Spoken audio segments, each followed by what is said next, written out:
Bonjour et bienvenue dans une nouvelle vidéo. Cette semaine, on va aller travailler un peu au jardin. Là, je vous montre l'hortensia que je compte tailler. Vous voyez, il est en train de repartir comme mon fuchsia installé à l'automne. Et ça va être l'occasion de tester le sécateur de chez Action. J'ai changé cette année puisque le mien était déjà assez ancien et ne coupait plus très bien. Pour l'hortensia que vous voyez ici, il faut juste couper les fleurs qui sont fanées au-dessus d'un bourgeon qui est en train de sortir ici et couper les parties de bois qui sont morts. Donc voilà, je vais le nettoyer un petit peu. Je ne connais pas la variété de cette hortensia qui est très belle. En fait, c'est une fleur qui est blanche un peu rosée. Par contre, il faudra que je vois comment corriger un problème. C'est que tous les hortensias que j'ai de la maison, qui sont des hortensias qui sont venues avec la maison et pas ceux que j'ai plantés, ont les feuilles en été qui jaunissent, enfin qui sont vertes avec les nervures qui sont très apparentes. Alors, si vous avez une idée, n'hésitez pas à me suggérer un remède pour ce souci. Donc voilà, j'ai coupé toutes les têtes florales qui étaient fanées et le bois qui était mort qui se reconnaît très bien parce qu'il est un peu plus clair. Et voilà, maintenant il me reste juste à réfléchir sur quel engrais je vais lui apporter pour corriger son problème de carence. Pour le fuchsia, vous voyez ici qu'il a bien gelé cet hiver, mais qu'il est en train de repartir à la base. Donc je vais rabattre un peu les tiges qui sont mortes. Alors, je vais commencer aussi à tailler mes rosiers. Vous voyez, je les ai absolument pas touchés de l'hiver. Il y a encore les fruits qui sont dessus. Alors, je pense qu'on peut même semer les graines qui doivent être à l'intérieur. Mais bon, ce n'est pas quelque chose dans lequel je vais me lancer cette année. Donc là, c'est un vieux rosier. Je ne connais pas la variété, mais je vais bien le raccourcir. Et bon, globalement, il faut bien le raccourcir. Et il faut essayer de garder les branches qui partent vers l'extérieur. Donc, enlever un petit peu ce qui part vers l'intérieur.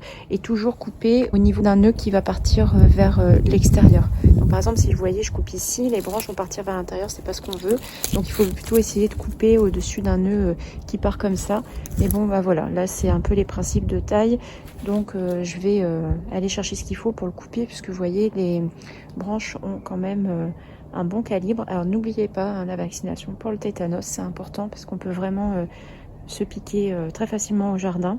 Et donc ça, il ne faut pas les mettre... Enfin, en tout cas, moi, je ne vais pas jeter ça dans le compost puisque ce sont des branches qui ne se décomposent pas bien et je n'ai pas envie de me mettre des épines de rosier dans les doigts en remuant mon compost. Et voilà, je lui ai fait un bon nettoyage.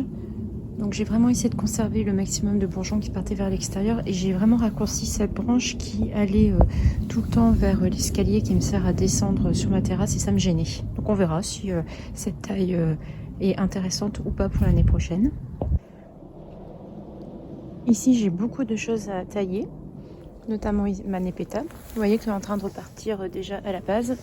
Il faut que je retire les vieux cosmos que j'avais laissés et que je taille les entorsias. Par contre, je suis un petit peu déçue parce que bon, cette année, avec les limaces, j'ai l'impression que je ne vais pas avoir beaucoup de fleurs de narcisses à vous montrer. C'était des petits narcisses que j'avais plantés cette année, mais voilà, toutes les fleurs, elles sont mangées.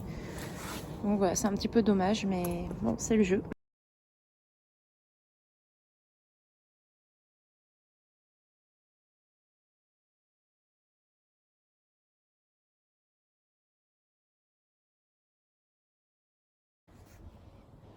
Voilà donc le résultat après taille de ce rosier. Je l'ai bien raccourci, ce que je fais chaque année. Mais vous voyez, chaque année après, il repousse de tout ça. Il part même en haut du mur.